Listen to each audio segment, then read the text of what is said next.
مدینے کا بازار، حسین اپنے گھر سے نکلے ہیں، زلفے کاندھوں پہ ہیں. کیا یوسف اپنے زمانے میں حسین ہوں گے؟ کون جانے کس نے یوسف کو دیکھا اور کیا حال ہوا. پر حسین کی کیفیت کچھ یوں تاریخ میں لکھی ہے کہ قصابوں کے علاقے سے گزرتے ہوئے حسین کچھ آگے ہی بڑھے تھے کہ پیچھے سے لوگوں نے کہا مولا غضب ہو گیا. حسین پلٹے، پوچھا کیا ہوا؟ کہا وہ جو چھریاں چلا رہے تھے انہوں نے اپنے ہاتھ کاٹ لیے. کیا سن رہے ہو؟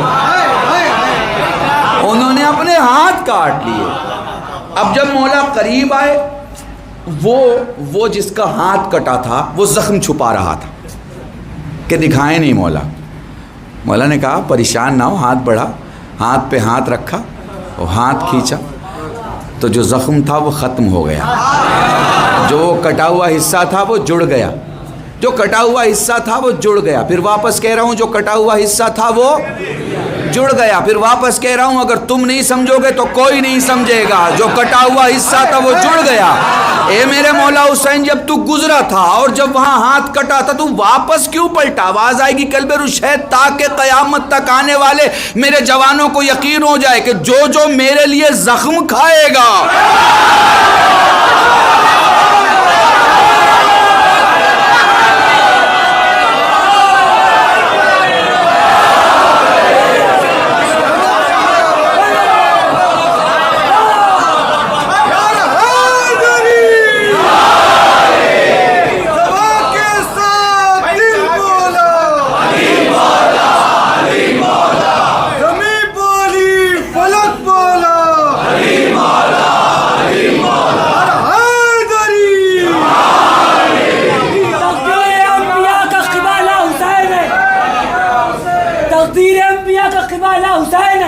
خود نور بھی ہے، نور کا حالہ حسین ہے. آنکھیں مصطفیٰ کی اجالا حسین ہے. قرآن کی آیتوں کا حوالہ حسین ہے. تو زہرا کے نور عین شاہ مشرقین سے، زہرا کے نور عین شاہ مشرقین سے، اور سورج بھی بھیک مانگ رہا ہے حسین نعرہ کرے.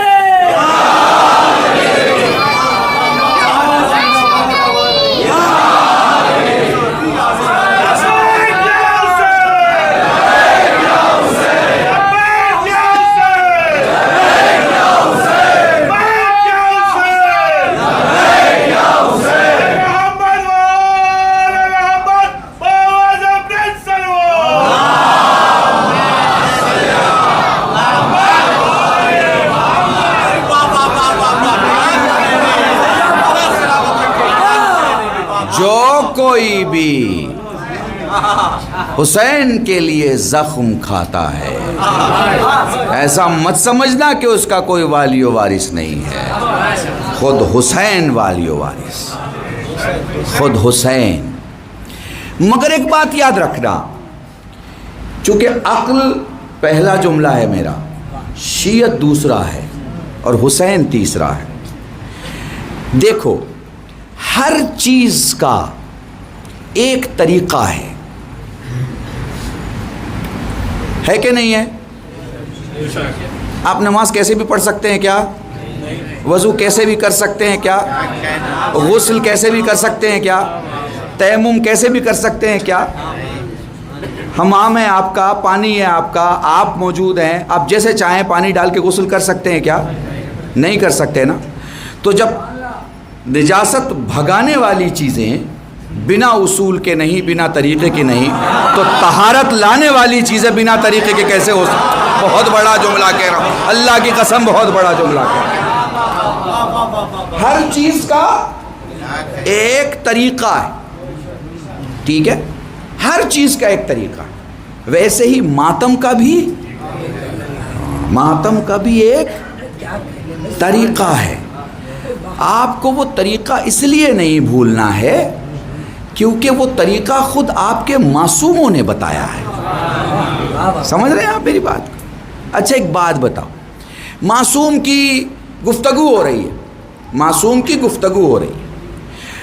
بادشاہ کا دربار ہے، وہ جانتا ہے کہ دربار، پاور، لشکر، تلوار، سب کچھ کے باوجود میں سجاد کو نہیں روک سکتا، مگر اگر سجاد کسی چیز سے رک جائیں گے تو اس کا نام ہے اذان۔ غور نہیں کیا آپ نے، غور نہیں کیا آپ، غور نہیں کیا۔ پوری طاقت ہے بھائی، پوری سلطنت ہے، پوری راجہ شاہی ہے، اس کے باوجود بھی وہ جانتا ہے کہ میری ساری شکتیاں ہار چکی ہیں، سجاد کے سامنے کوئی طاقت نہیں ہے، مگر اسے معلوم ہے کہ یہ دین کے سچے وارث ہیں۔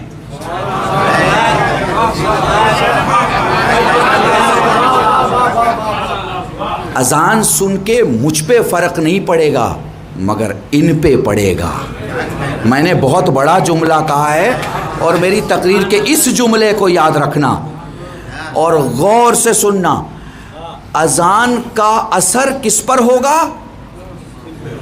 جو خود عقل ہوگا یا عقل والوں کے ساتھ ہوگا،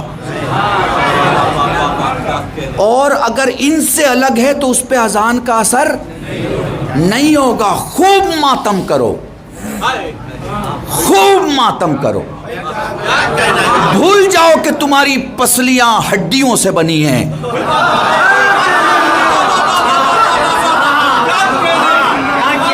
مگر جیسے ہی مؤذن کہے اللہ اکبر، ایسے ہاتھ گرا لو جیسے سجاد نے اپنی زبان روکی تھی، کیونکہ تمہارا ہاتھ سجاد کی زبان سے زیادہ مقدس نہیں ہو سکتا۔ اب یہاں کچھ لوگ ایک دوسرا اینگل دیتے ہیں کہ معصوم کی بات کو اذان سے روکا گیا۔ ارے بھائی وہ اس نے روکا،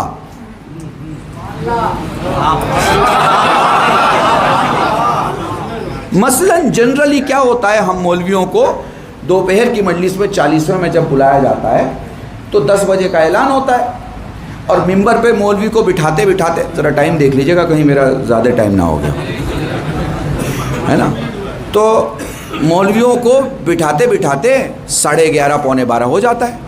اب 12:35 اذان کا ٹائم ہوتا ہے۔ اب مولوی کے پاس جو ہے وہ 35-40 منٹ رہتے ہیں، اور میرے لیے تو خیر مسئلہ نہیں ہے، میں تو اتنا بھی کافی ہے میرے لیے، لیکن وہ لوگ بیچارے جن کو اپنی اسپیچ 1 گھنٹے کے پہلے سوئچ آف کرنا نہ آتا ہو، ان کے لیے مصیبت ہو جائے گی کہ بھئی کیسے اس کو ہم بند کریں، اپنے پورے ٹاپک کو ختم کریں۔ تو میرا ہمیشہ طریقہ رہتا ہے بھائی یہ دیر آپ نے کیا ہے، اور اذان کا وقت ہوگا ہم اس کے پہلے ختم کر دیں گے۔ مجلس کا مطلب مصائب ہے، 15 منٹ مصائب ہو گیا، مجلس ہو گئی آپ کی۔ مجلس کا مطلب مصائب کے علاوہ کچھ نہیں ہے۔ کوئی شخص اگر 1 گھنٹہ، 1.25 گھنٹہ، 1.5 گھنٹہ پڑھ رہا ہے تو وہ اس کی صلاحیت ہے، وہ اس کی صلاحیت ہے۔ مجلس وہی مصائب ہے۔ زہرا کسی کی صلاحیت سننے نہیں آتی، زہرا رومال لے کے وہ آنسو لینے آتی ہیں جو آپ مصائب میں بہاتے ہیں، ٹھیک ہے۔ میں فضائل کے ذکر مولا کے خلاف نہیں ہوں، میں اس راستے میں نوکروں کے نوکروں کا نوکر ہوں، غلاموں کے غلاموں کا غلام ہوں، مگر یاد رکھنا ہر چیز ایک طریقے کے ساتھ ہو۔ ایسا نہیں کہ مسجد سے آپ گزر رہے ہیں اور آپ کے انجمن کے نوحہ خان صاحب 32 شعر کا کلام پڑھیں گے تو آپ اس 32 کی شعر کے کلام کی ادائیگی کے لیے ماتم کیے جا رہے ہیں، اور وہاں لوگ نماز پڑھے جا رہے ہیں، اور آپ وہاں ایسی جگہ کھڑے ہیں کہ جہاں لوگ آپ کو ماتم کرتا دیکھ رہے ہیں۔ تو ماتم نماز سے الگ نہیں دکھنی چاہیے، بس یہ یاد رکھنا۔ ماتمی جوان مسجد سے الگ نہیں دکھنا چاہیے۔ یہ 2 قومیں نہیں ہیں، یہ 2 قومیں نہیں ہیں۔ اب آپ زنجیر کا ماتم کر رہے ہیں، بہت زبردست، آپ نے خون نکالا ہے، اچھا خون نکال لیا آپ نے، مولا کے لیے نکالا نا، تو یہ فوٹو فیس بک پہ کیوں جا رہی ہے؟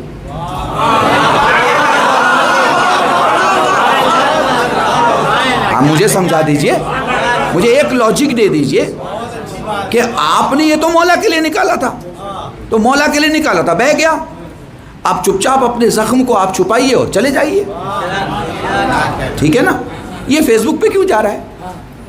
اور بہت کلوز تصویر کیوں جا رہی ہے؟ اور کٹتے ہوئے زخم اور پھٹتے ہوئے زخم یہ کیوں جا رہے ہیں بھائی؟ کس کو دکھانے کے لیے؟ کس کو خوش کرنے کے لیے؟ کس سے لائک لینے کے لیے؟ کس سے کمنٹ کروانے کے لیے؟ اور اگر آپ یہ زخم لائک اور کمنٹ کے لیے لگا رہے ہیں تو معاف کیجیے گا زہرا کچھ نہیں دیں گی اس کا بدلہ. میں نے آپ کو کہہ دیا جو مجھے کہنا ہے. یہ سمجھ لیجیے. یہ فوٹو اگر آپ نے لائک اور کمنٹ کے لیے لگائی ہے تو پھر لے لیجیے, آپ لائک لے لیجیے اور آپ کمنٹ لے لیجیے. کچھ پیسہ ویسا مل جائے تو ایف بی سے لے لیجیے, ٹھیک ہے. مگر زہرا اسی جوان کو اس کے زخموں کا صلہ دیں گی جس نے صرف حسین کے لیے لگایا. بات سمجھ میں آ رہی ہے آپ کو؟ اب آپ اس کا نیگیٹو پہلو دیکھیے. آپ کو پتا ہے کہ جب تک یہ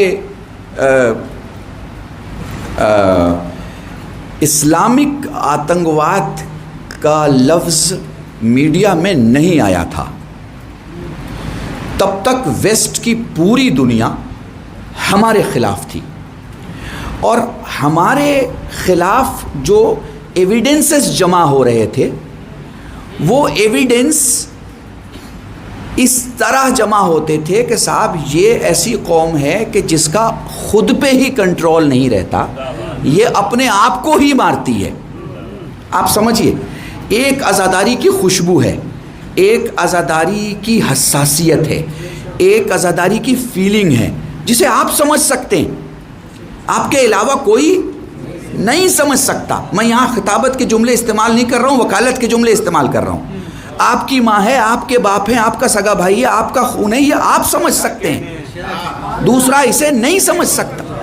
آپ کا سگا بھائی آپ کا سگا بھائی ہے مگر کسی کے لیے وہ سرکار کی آبادی کا ایک حصہ ہے, وہ ایک ماتر ووٹر ہے, اس کے علاوہ نہ وہ بھائی ہے نہ بہن ہے. آپ سمجھ رہے ہیں میری بات کو؟ تو کربلا کی جو خوشبو ہے جو آپ سمجھ لیں گے وہ دوسرا نہیں سمجھے گا. کربلا کی جو حساسیت ہے جو آپ سمجھ لیں گے وہ دوسرا نہیں سمجھے گا. کربلا کو جیسے آپ پیش کر لیں گے ویسے دوسرا پیش نہیں کرے گا. وہ جب بھی گفتگو کرے گا نیگیٹو اپروچ میں کرے گا, اور جب وہ نیگیٹو اپروچ میں کرے گا تو سوال عقل پہ آئے گا.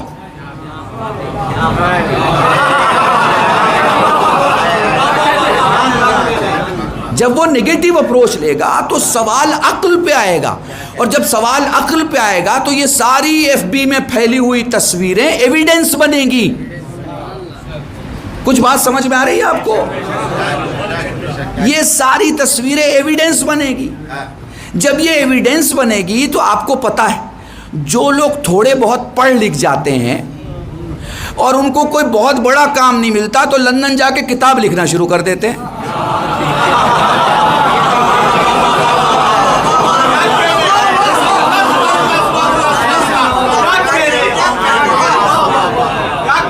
پھر کوئی سرپھرا ایک بجٹ دے دے گا کہ صاحب یہ شیعوں کے خلاف کتاب لکھنی ہے, اور وہ شیعوں کے خلاف کتاب لکھنے کے لیے یہ ایویڈنس جمع کریں گے اور آپ کو کچھ بھی ثابت کریں گے.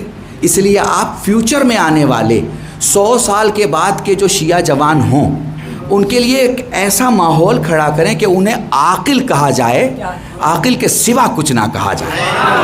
درود پڑھیں محمد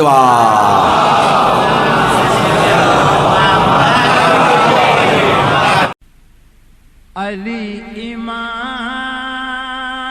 ہے میرا, میں ہوں غلام علی. علی امام